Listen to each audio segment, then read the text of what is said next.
Hey guys, Jomak here and welcome to this channel. So for this particular channel guys, pag-uusapan natin lahat ng mga buying tips and tricks, product reviews, Facebook Marketplace, paano bumili sa Lazada, sa Shopee, paano mag-purchase overseas, tapos i-ship mo dito, and all those good stuff. Alright? So for this episode, pag-usapan muna natin yung tungkol sa RAM because recently I've purchased or I've been in the market to upgrade my RAM to 64GB.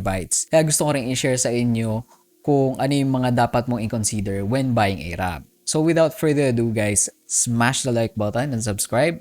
Let's hop into the video.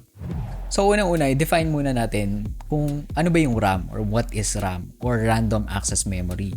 So yung random access memory is a super fast communication or super fast storage ng computer mo for important information na kailangan niya ng mabilisan.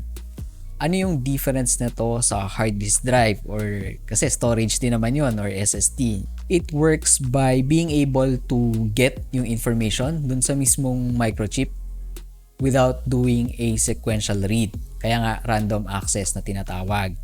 So ganito yun guys, yung RAM, imagine mo para siyang libro na merong bookmark. So alam mo kung anong page yung kailangan mong basahin. Tapos merong highlighter. So alam mo kung anong page yung kailangan mong basahin and alam mo kung anong word yung kailangan mong basahin. Ganun yung difference niya. Whereas dun sa traditional na storage natin, which yung hard disk drive and yung SSDs or even NVMEs natin, sequential read yung tinatawag na ibig sabihin kailangan i-scan yung lahat ng chips or kailangan sunod-sunod i-scan bago mahanap yung data. So balik tayo dun sa libro na analogy natin, kailangan page per page i-check yung information and paragraph by paragraph, word by word. Hindi katulad nung RAM or random access memory, meron kang bookmark, meron kang highlighter, mabilis yung access. So in relation sa computer na natin, paano naman ginagamit ng computer itong characteristic ng RAM na to? Ganito yun. So for computers, since napakabilis ng read and write speed ng mga RAMs natin, dun niya ini-store yung easy access na information. So yung mga pinaka-importanting commonly used information, dun nila tinatago sa RAM. So a quick analogy ulit, balik tayo sa mga example natin. Para tong yung RAM mo para siyang bulsa. So, doon mo nilalagay lahat ng mga pinakamabilis mong kailangan na bagay. Like, for example, your phone, lalagay mo siya sa bulsa. Yung storage mo naman or yung hard disk drive or SSD, para tong backpack. So, doon mo naman itatago yung mga importante pa rin na mga gamit pero hindi mo kailangan agad-agad. So, another example pa para mas maintindihan natin. Yung RAM is, imagine mo nasa desk ka. Sa school or sa office mo, nasa workstation ka. So yung RAM, ito yung mga madalas mong kailangan like your keyboard, your mouse, di ba? Lagi mo silang kailangan pag nag-work ka or maybe your pencils or pens, etc. Tapos, yung storage naman natin, SSDs, HDDs, NVMEs, para naman tong filing cabinet. So, andito pa rin nakatago yung mga importanteng documents mo, yung mga files mo, pero not necessarily kailangan mo agad-agad. So, in the real world, yung paggamit ng computer natin doon sa RAM, it will enable your computer to multitask. So, yun talaga yung biggest na factor kung bakit kailangan mo ng RAM. So, for example, kahit na nagbabrowse ka lang, andyan yung connected ka sa internet, maybe multiple Google tabs yung naka-open, baka naka-open din yung notepad mo, your Microsoft Word, your Excel, and nagpapatugtog ka ng Spotify. So, lahat ng yun gumagamit ng RAM, kaya kailangan mo ng mas maraming RAM. Another example is when playing video games. So, the higher the resolution na kailangan mo, the higher the RAM na kailangan mo, both sa system memory mo and also your video card. And idagdag mo pa dyan kung nagsistream ka. So, mas demanding din yun sa amount ng RAM na kailangan mo.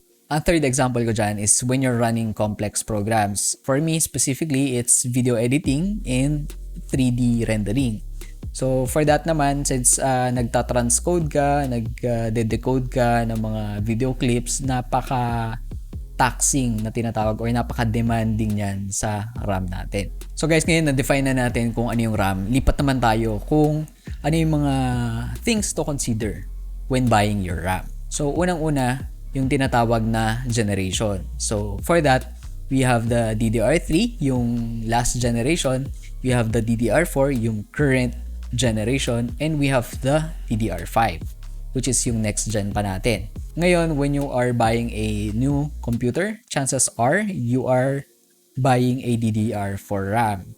When you are buying an old, used computer, chances are kailangan mo ng DDR3 RAM.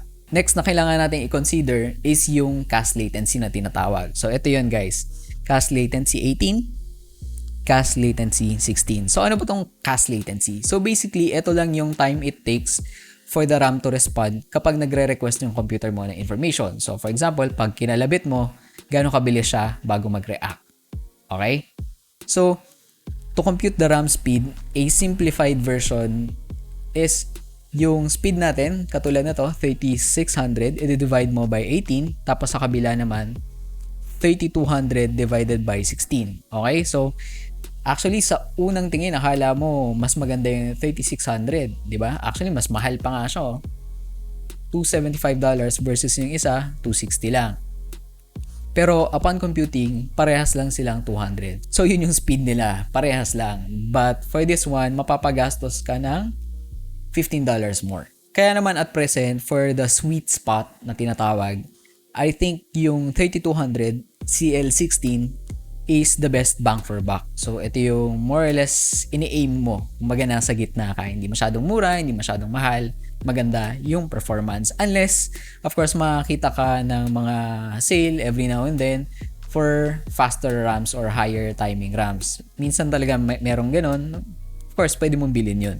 Otherwise, you're just better off na tipirin mo yon and mag-upgrade ka na lang ng ibang parts ng PC mo like your CPU, GPU, storage, etc. Okay, so next naman na kailangan natin i-consider yung amount ng RAM, yung quantity ng RAM. So, a quick overview lang, no? For 2020, moving forward, the absolute minimum na pwede ko i-recommend for browsing, as in, browsing ka lang, Microsoft Word, Notepad, gusto mo lang manood ng Netflix, is 8GB of RAM. Yung next naman, 16 gigs. This is good for video editing. So, kung nagsa-start ka gumawa ng video editing, kung nagpo-Photoshop ka, PowerPoint, or pag gumagamit ka ng computer, ang dami mong browser na naka-open, mga Google Chromes, napakalakas yan sa RAM. So, I recommend 16 or more. So, yung next naman natin, which is yung 32GB, this is good for 4K video editors, yung mga gumagamit ng After Effects, and also yung mga nagsa-start sa 3D, kagaya ko. Last natin is yung 64GB, which is yung RAM na I plan to upgrade into.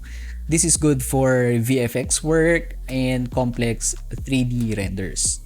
Next factor to consider naman natin guys is yung physical size ng RAM. So, gaano siya kalapad, kumbaga. Kasi more or less pare-parehas lang naman ang haba yan. So, for this one, may dalawa akong example. So, ito isa, Trident Z, medyo manipis. Yung Corsair na Dominator natin, malapad to guys. So, bakit ba nagmamatter to? Kung mapapansin mo, yung CPU cooler nung mga ibang gumagamit ng computers natin, tower coolers, so malapad. May chance na tumama siya dun sa air cooler mo. So, personally ako ngayon, naka-AIO ako, so liquid cooling, hindi masyadong sensitive yung cooler ko sa size ng RAM. Kaya, kahit yung nabili ko is yung malapad na RAM, yung Corsair Vengeance RGB, okay pa rin siya. And last but not the least natin guys is yung compatibility na tinatawag. So, I think ito yung pinaka-neglected part when people are buying a new set of RAM. Kasi kadalasan pagka bibili ka ng RAM sa mga retailers, kung ano lang yung may stock sila, yun lang yung binibigay nila sa inyo. And ang problem natin is kunwari nag-upgrade ka lang or hindi sila yung bumuo ng mismong computer mo, may chance na hindi compatible yung mabili mo dun sa existing na motherboard mo. So for that, simple lang naman, you just have to search for the qualified vendor list na tinatawag or yung QVL. Okay, so ganito lang yun guys. For example, for me, I am using the MSI B450 Tomahawk Max. So isa-search mo lang yung motherboard mo, yung qualified vendor list nila sa Google, and usually ipapakita naman nila kung ano yung listahan ng mga RAM na compatible. So for me, since hindi niya pinakita, okay lang. Makikita mo pa rin yan dito sa compatibility. Tapos punta ka dito sa memory. So depende kung anong generation yung gamit mo. So, eto may nakikita tayo second gen, Pinnacle, Raven. Eto ako sa Matisse. Pinapakita niya last updated siya is December 2. So, as of December 2, 2020, eto yung listahan ng mga RAM na readily gagana sa advertised speed nila sa motherboard. Okay, ulitin ko Ito yung listahan ng mga RAM na gagana sa advertised speed nila. Itong 3600, kunwari. Pag sinaksak ko tong 3600 dito sa motherboard ko, as long as nandito siya sa list, sigurado sa MSI, tinest na nila, nagagana siya at 3600. Ngayon, ang tanong naman, paano kung wala yung mismong RAM dito sa list na yon? Okay lang yun guys. It may or it may not work. You may have issues. We don't know kasi hindi na testing mismo ni MSI yung RAM na binili mo. Alright? So, yun yung nagiging problema natin minsan when you run into some issues like hindi nag-power on self-test yung computer mo, bigla namamatay, bigla nagre-reset, tapos RAM pala yung naging problema or straight up hindi gumagana yung memory or yung RAM pag sinaksak mo siya dun sa bagong rig mo. So, kumbaga, this is your assurance na pag binili mo yung mismong nakalista dito na model, na serial number, etc. ng RAM is gagana siya ng maayos dun sa motherboard mo. So, for example, i-search natin itong model na to. So, tinesting ko na to kanina guys. I-leave out mo lang yung last part. Andyan, pati nakasulat na rin kung anong microchip yung ginamit. So, for microchips lang naman, usually ang hinahanap talaga ng mga sobrang hilig, yung mga enthusiast natin is Samsung dice. So, quality daw yun. Pero, andyan din si Hynix, tapos meron ding Micron, which is okay din naman for the most part. So, since andito sa listahan yung akin, I just have to make sure na 3600.